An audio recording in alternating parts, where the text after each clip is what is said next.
Welcome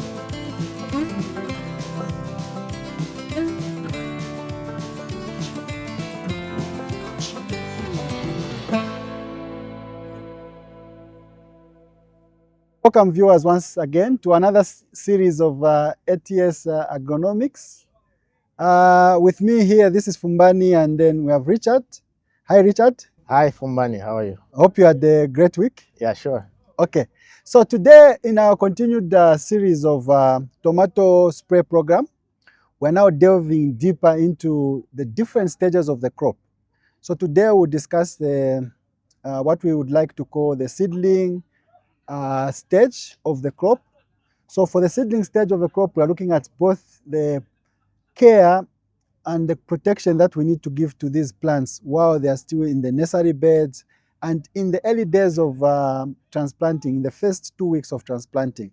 So Richard, what are some of the products that we have as ATS that you would want to add to this wonderful chemical program, spray program for tomatoes at seeding stage? What are you considering? What are you looking at? Based on that, I think when it comes to disease control, we have a product called Zambak D. So Zambak D is a unique product. It works as a soil sterilizer.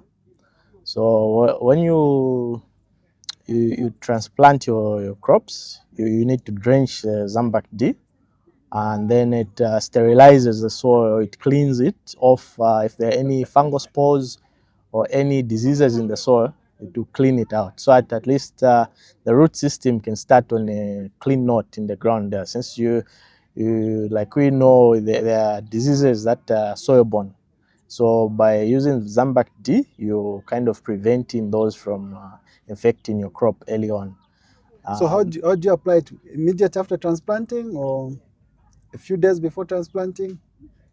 So ideally, you can even drench even after transplanting. So you transplant, then you give it a drench. Yes, then you give it a drench. One other important aspect of Zambak D, I'm sure what most farmers will experience is the issues of dumping off.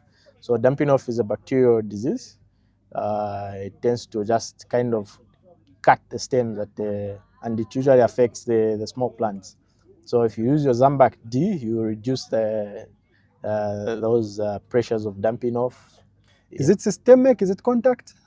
So Zambak D is contact. Yeah. Okay. So once you drench it, then it cleans off all the spores in the field, like I mentioned. So including the pythium, the one that causes dumping off, it's cleaned out. So the chances of it infecting your crop are reduced. So okay. It's a good product to incorporate in your program. Then other than that, when your crop maybe has established, that's after transplanting, maybe 2 weeks later, you can go in with a product called CAT. So CAT is a biological.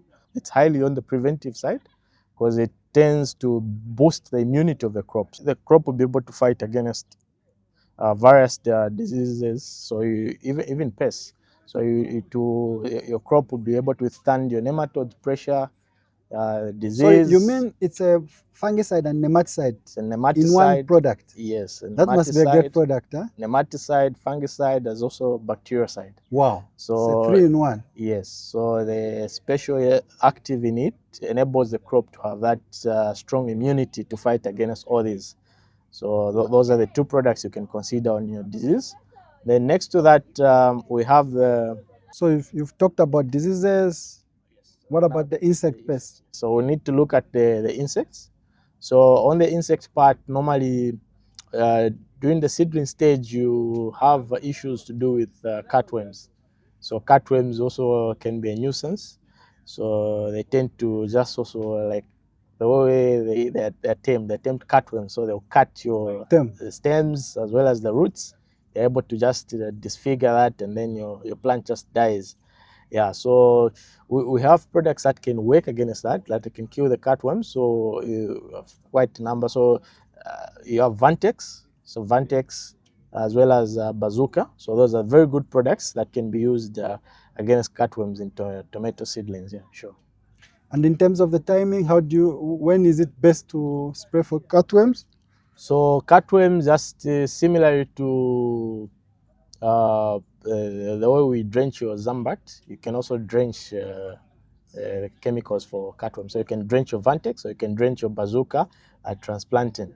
Yeah, so Okay, that. so I was also looking at what part of the day would be ideal.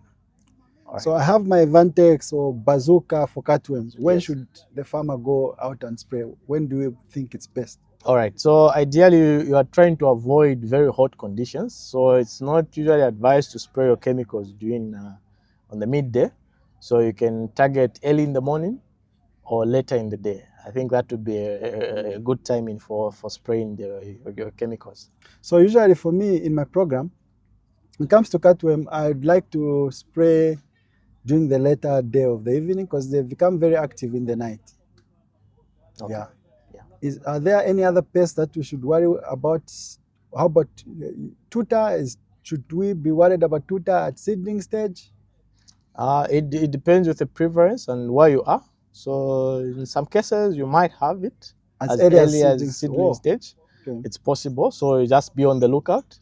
Like we said in the previous conversations, I think it's important to scout.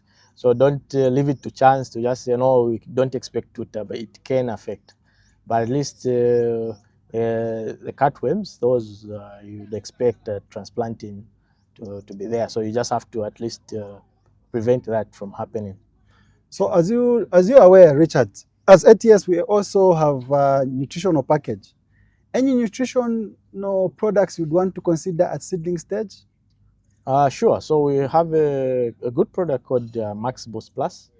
So Max Boost Plus has all the trace elements, has nitrogen, potassium, as well as growth hormones. So most importantly, the growth hormones, cytokinins and auxins. So they help with especially the auxins. There's a high concentration of auxins, so meaning it helps the plant establish the root biomass as quick as possible. So the importance of that is you can spray it maybe 2 weeks after the crop has established, then you spray Maxi Boost. So it helps just develop that quick flash of roots in the ground.